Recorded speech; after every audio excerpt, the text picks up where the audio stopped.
Back in a little quieter location than we were this morning. We were at the convention center for Ohio State Media Day. Now we're back at the Westin Peachtree. Tim May, the 41-year vet. It's Spencer Holbrook. It is playoff report, I guess you could call it. Whatever you want to call it. We're going to talk about the Buckeyes. And then we'll be joined by Ari Wasserman from On 3 here in just a little bit. Tim, we talked about vibes a little bit. We heard from Marcus Freeman and the Notre Dame team on their media day. We got to walk around the city a little bit, see what's going on in Atlanta. And I guess it's just Saturday afternoon report. What do you got? We did get to watch Ohio State do a few stretching and calisthenics. Oh yeah, we did that. But before we were ushered off the field. I'm not sure it was worth the price of admission. Admission was free for you and I, but for you and me. But bottom line is, we got to see the Buckeyes running around. I didn't see anybody missing. Did you see anybody missing? No. The only notable thing I got from that, Tim, and I will say this is actually notable. JT Tuimoloau didn't even have a wrap on that ankle. Right. He told somebody, I can't remember who, and I'm sorry I'm not crediting you, but I will credit you in the comments or something, that it was like a basketball ankle roll. Correct. So I think he's good to go. Yeah, he was good to go as soon as they looked at him in the examination tent there on the sidelines in the Cotton Bowl, and that win over Texas. Because obviously he came back in the game and played an important role on that goal line stand, among other things. And Denzel Burke was warming up with no problems.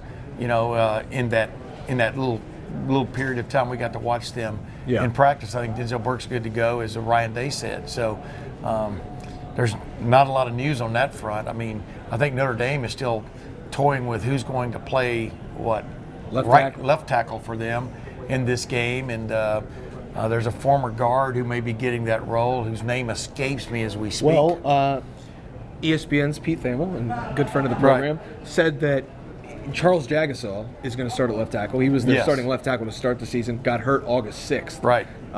And Anthony Knapp stepped in for him, started every game, and now Anthony Knapp is hurt. Jagasaw is actually back after being injured for the season. Yeah. He's back, and he's going to start at left tackle. So. It looks like, as Marcus Freeman said, but he's been looking decent in the last few practices, and probably including in the walkthrough or whatever you want to call what they're going to do here on Saturday afternoon. But the bottom line is, I think these teams are about as good a shape physically as they could have been going into this 16th game of the season. Oh yeah. I mean, obviously Notre Dame's missing some guys who got banged up. Ohio State, of course, we've all chronicled their travails on the offensive line, but the guys who have played the last 3 games on the offensive line, including that rotating threesome at guard, are all good to go. So may the strongest man win.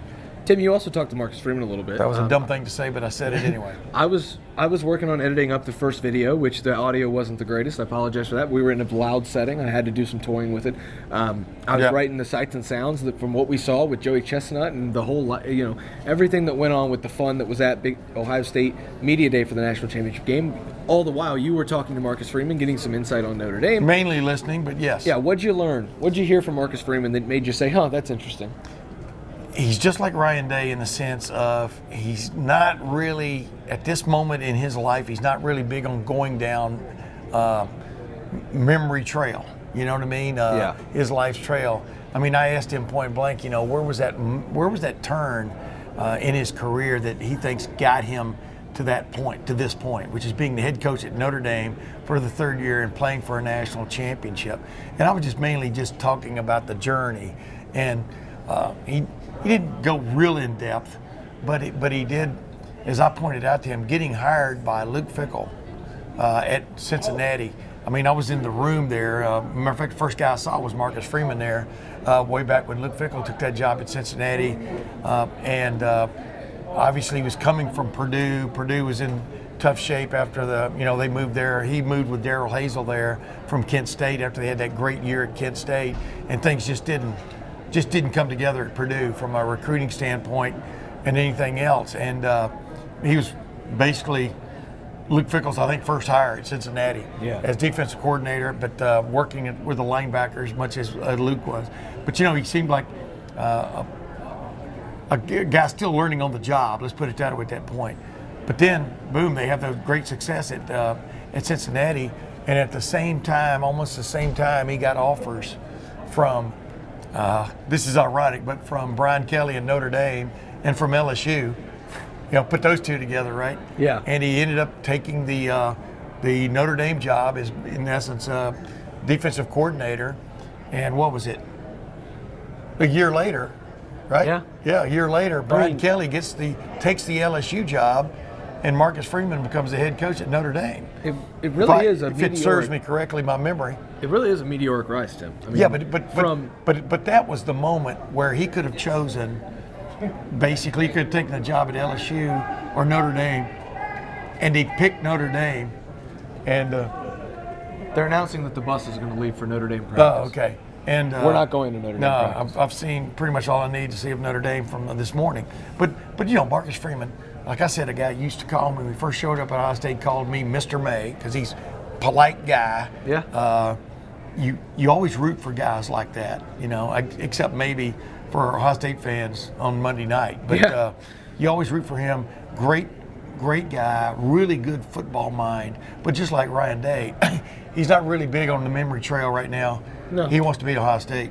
Yeah, I mean, everybody is locked in on the moment, whether that's Marcus Freeman and Ryan Day not wanting to look too far ahead at their legacy or look too far behind at what got them here. Yeah. Whether that's Jim Knowles and Al Golden, both facing questions about rumors about defensive coordinators elsewhere. They want to focus on Notre Dame and they want to focus on Ohio State respectively. You don't blame them. This is a huge moment for all of them because, quite frankly, there are very few, if not any. I think Tywan Malone, oddly enough, is one of the only people on this in this entire shebang that have a national championship ring. Yeah. Maybe Mark Pantoni. There's a couple coaches still left from. But what national championship ring does he have? Tywan Malone has a baseball national championship ring from Ole Miss. Yeah. So, it's kind of weird, but that's the thing. This isn't a typical national championship game that we've seen in the last few years in college football, even the last decade. Yeah. There's no Nick Saban, Alabama, where he's trying to win, another one to cement his legacy. There's no Kirby Smart trying to finally get over the hump or, to get a second ring. It's not, one of these Clemson, Alabama national championship game. This is all brand new. Yeah. And Ryan Day's trying to prove he can get over the hump. Marcus Freeman's trying to prove he's the new kid on the block that's going to be a staying force for the next however many years in college football. There's so much newness here that these guys all have no choice but to be locked in on the very, very immediate here and now and why.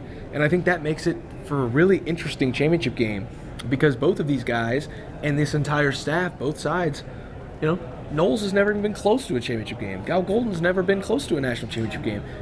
Both those defensive coordinators have a chance. Chip Kelly hasn't been able to get into that. He's been in a national championship game, obviously as a head coach. He hasn't broken through. Right. Same, Mike Denbrock goes from Cincinnati to LSU to Notre Dame. He hasn't been able to break through on the national stage, even though he's been in these kind of moments before. There's a lot of newness in the championship game, so I think all of these people have no choice but to lock in on the here and now. And it's one of these moments. There's no guarantee you're ever going to be back in a national championship game. I bet Chip Kelly thought after the 2010 season that he was going to be back when he was at Oregon often. Right. Because he had that thing rolling. Right. Now he's back for the first time since then. Yep. Bottom line is there's no guarantee you're ever going to be back. This is a seize the moment, carpe diem, however you pronounce it. Yeah. Seize the moment. I like your Latin, too. For both of these head coaches, still young head coaches. Ryan Day's young. Marcus Freeman is younger. And it's a moment really, they're not going to say this, but I know they know this. It will give them a niche. Oh, yeah. In history. It'll give them a niche in history and definitely a point of pride for both them and their teams. And you must seize the moment because the last time Ohio State was here was 2020. And I'm talking about in the national championship game. And we all remember that dissection by Steve Sarkisian and Alabama's offense. Ryan Day for sure remembers it. Did a hell of a coaching job in 2020 during that COVID time and got his team to the national championship by hook or crook. Now he's back again for the first time. We all know the pressure he was under a month and a half ago. Yeah. It was real. I think that pressure's gone now, but now you want to seize the day. You want to seize the day and win the national championship. It's a new kind of pressure, though, Tim. The pressure is still there, but it's a different kind of pressure. I'm talking about the idea that people wanted him gone. That's what I'm saying is the pressure used to be you beat Tennessee or you're going to get fired. And now the pressure is if you win this game, you join the Urban Meyer, Jim Tressel, Woody Hayes, Mount Rushmore of modern Paul Ohio Brown. State. Well, I'm saying modern Ohio State football. Yeah, but he coaches won the first national championship but at Ohio State. I'm saying Never discount him. I'm just saying post-World War II. I got you. Okay. And I think if you're Marcus Freeman, you join the modern college football, because I know Newt Rockne won, but he wasn't, not modern college football. Post-World War II, Lou Holtz, Eric Parsegian, Marcus Freeman, all that's saying is like both of these guys, and I said it on Lettermen Live a couple of days ago before we got down here, like this is a cement your legacy type of game for both of these head coaches, but like think about it from the Jim Knowles perspective. This defense was down bad 3 years ago, and for him to resurrect it the way it did, and if he were to cap this 3-year runoff with a national championship, like he would be an all-time assistant at Ohio State. Chip Kelly coming in and ditching his head coaching job. You know, if he wins a national championship, he would be in rarefied air. Yes. As somebody Ohio State fans would always hold to a high esteem. Yeah. So like, what I'm saying is, none of these guys want to admit it, but there's a ton of legacy on the line. Oh, here, of course and they know it. I mean, we all know it. I mean, they're all historians of some form or fashion. That's why they get into this game. I mean, they love football, but they also want to leave their mark. Who would get in this and not want to leave their mark? They're young guys, Tim, but here's the thing. The College Football Hall of Fame is 2 blocks from Mercedes-Benz Stadium. You win this game, you are so close to immediately, and even as young guys, immediately getting in the College Football Hall of Fame. Yeah. Because if you win a national championship, your odds of being in there are so much higher than if you lose a national championship game. Yeah. And so it's just, the legacy thing is interesting to me this week, and I know I've talked about it quite a bit, but it is, because even down to the players like Riley Leonard, all-time Notre Dame legend if he wins this game. Will Howard and Jack Sawyer, all-time Ohio State stuff. Yep. If they win this game, for everything that Will Howard is not. If he were to win a national championship, he would have that over C.J. Stroud and over Justin Fields and Dwayne Haskins and all of the guys that you think of with Troy this Ryan. Smith, yeah. No, with Well, this Ryan Troy Day. Smith, I guess, was on the 2002 team. But With this Ryan Day quarterback tree, like Will Howard could be the one. And so that is interesting. I'm fascinated by that all. By the way, Will Howard has played his rear end off. He was good playoffs. today in the press conference. I will say, Will Howard. No, I'm saying he's played his rear end off in these playoffs. Yeah. Forget about what he said. I mean, he's a great interview. But yeah, he always is a great interview. But forget about all that. I mean, the guy's a hell of a player. And if anybody deserves it, he does. I mean, I think he is, in many respects, might be due for his best game as a Buckeye on Monday night. Tim, we're going to get out of here.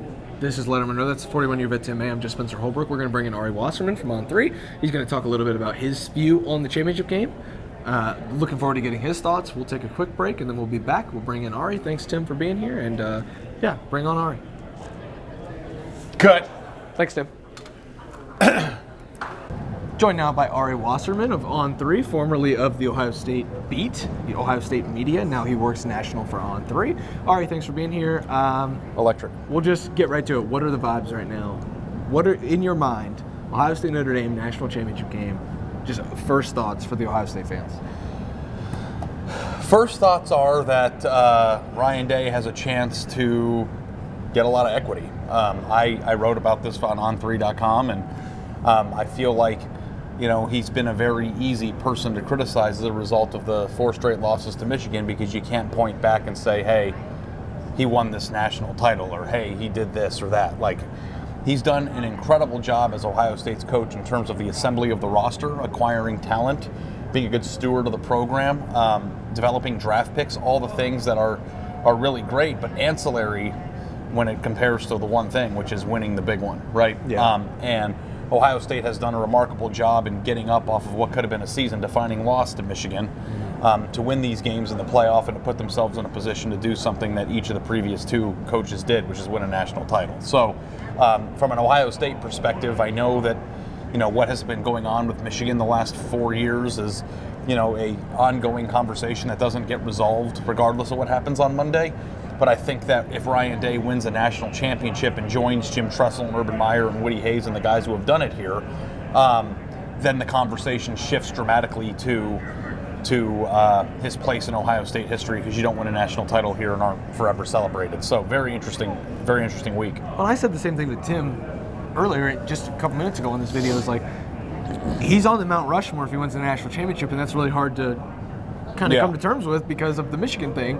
But also, like, Woody Hayes, Jim Tressel, Urban Meyer, it's the same thing with Marcus Freeman. If he wins a national championship, it's like Eric Parsegian, Lou Holtz, and Marcus Freeman, which is crazy to think about, because those these guys are both so young, but like that's what's at stake here. Yeah. For both of them is the Mount Rushmore of their respective programs at such a young age. And it kind of feels weird that somebody's going to have to lose because, like, I did a lot of talking to Notre Dame people today too, and it's like, yeah, well, it'd be really cool if the starting center who grew up in Southside Chicago as an Irish Catholic became a Notre Dame legend, right? Yeah. Like this is the stakes of the game, and I know that there is a lot to unpack as it pertains to how people view Ryan Day, but I do think that a lot of the things that people criticized him for have been proven wrong in the last month. The way that Ohio State has played in wins over Tennessee and Oregon and then Texas have. I don't know that you could say with a straight face that he can't win the big game when he just got done winning 3 in a row of them. But at the same time, too, if you win a national championship, then the Michigan conversation, though will remain a conversation, doesn't feel quite as dire anymore. Yeah. And I have a theory, if you want to put a tinfoil hat on, that if Ryan Day is to win on Monday, that could help solve the Michigan problem because he won't be so uptight and he won't, I agree, feel the need to prove what he felt he needed to prove, and he could just go be himself because you could say, well, he can't beat Michigan, and then somebody could say, well, he won a national championship, and that's not something we could say a month ago. So this is a very important game for him, his legacy, but also just his status as Ohio State's coach. Well, and being himself has gotten him here, and coaching them against Michigan got him November 30th's result. So if he's going to solve the Michigan thing, he's got to do it by doing what got him a national championship. We're also going to find out if a national championship is worth 4 Michigan games, because the equity, like you said, is going to be bought here if he wins this game. Now, if he loses this game, I still don't think that, again, you can say that he doesn't win the big one because he slaughtered Oregon. They beat the crap out of Tennessee. They beat a really, really good Texas team that probably had more NFL talent than any of the other teams they've played this year. Including the one they're playing Monday, too, I think. Yeah, so he very clearly can win big games. And I don't think that changes whether he beats Notre Dame or not. Yeah. I just think, and I was talking to Kyle Rowland from Toledo Blade about this, it's like, I just think this for Ohio State, if they lose this game, is like, wow, you missed another opportunity to win one. The two that I think are the most clear missed opportunity national championship blown, really, are the 2007 LSU game that I thought they should have beat LSU in that game, and really? LSU was better than them that night, but I thought that potentially they should have beat LSU. There was a missed opportunity at a national championship. You were up 10-0 in the championship game. And then the Georgia game where you were up big on Georgia and you lost, and they go on to kill TCU and win the national championship. This, I think, would be, if they lose this game as a 9-point favorite, the third time in the last 20 years where it's probably like a wow. Well, if you go back and look at the history of Ohio State football, even dating back like 40 years, I think you could make the case that their best teams are the ones who didn't win them. Like even in 14, they were a year early. 02 was a pretty remarkable team. There's nothing really to say about that. But 19 was an incredible team. 15 was an incredible team. They've had opportunities, like you said 2 years ago against Georgia, to do it. And the fact is that Ryan Day has built a roster and built a program that is competing in games like this every year. Correct. And that, to me, is the hardest thing as it pertains to being a head coach at a place like this. Now, it's, again, the Michigan game is the most important game on the schedule, and I'm very curious what the average Ohio State fan will think about this season when they look back at it 5 years from now. And will people say, who cares that they lost to Michigan? They won the national title, or, oh, we won the national title, but that Michigan loss stings? I don't know where people stand. I think that the answer varies.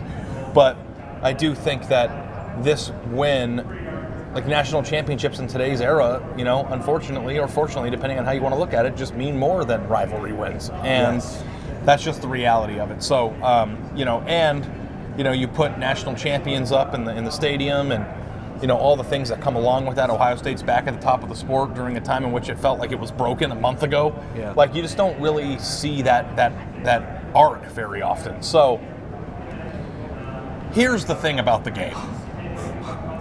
Let's get to the actual game. If Ohio State were to lose the game to Notre Dame, I assume that the game would look very similarly to the way that the Michigan game looked.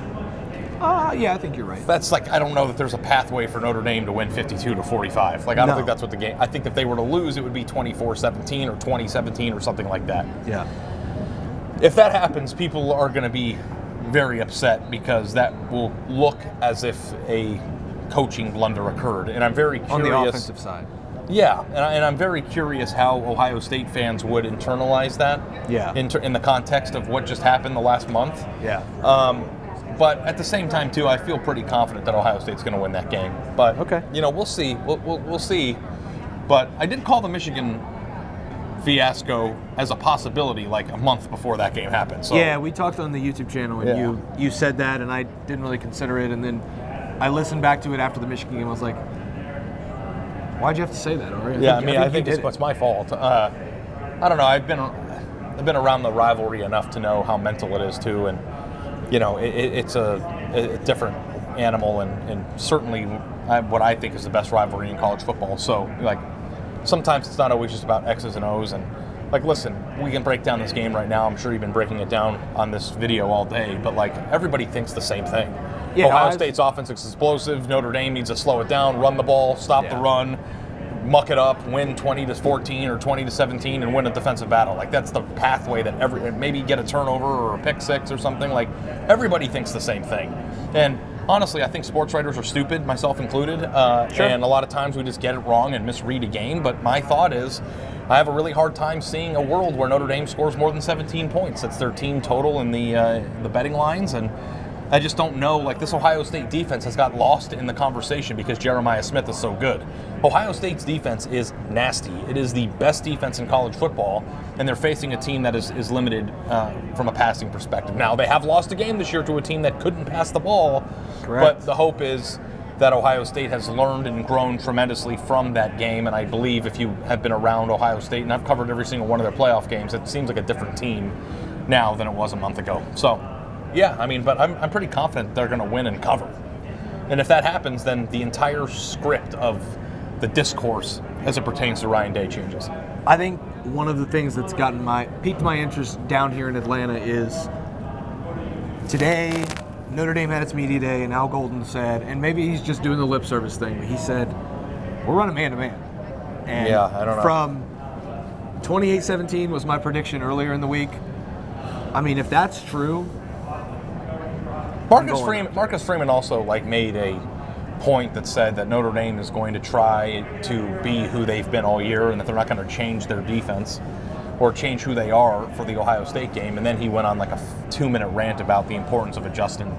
And they're not going to put a defense out there that, nobody can cover this team. So if they do that, and Ohio State scores touchdowns in the beginning of the game and gets up 14-0, A, I think the game is over at that point. But B, they would have to change their defense. I think that they're going to be able to identify very early into the game whether or not their plan to not change is good enough, or if they're going to have to go to a zone type situation. Okay. Yeah, we've got a bold predictions video coming out on Sunday evening, Monday morning, one of the two. But I just wanted to get your perspective on this. You're down here in Atlanta. You see things from a different perspective than a lot of other people in the media room in general, but thanks, especially with On3. I'm a psychopath, so. Yeah, well, a little bit, but that's okay. That's why we have you. On3's Ari Wasserman. He wrote a really good column about Ryan Day.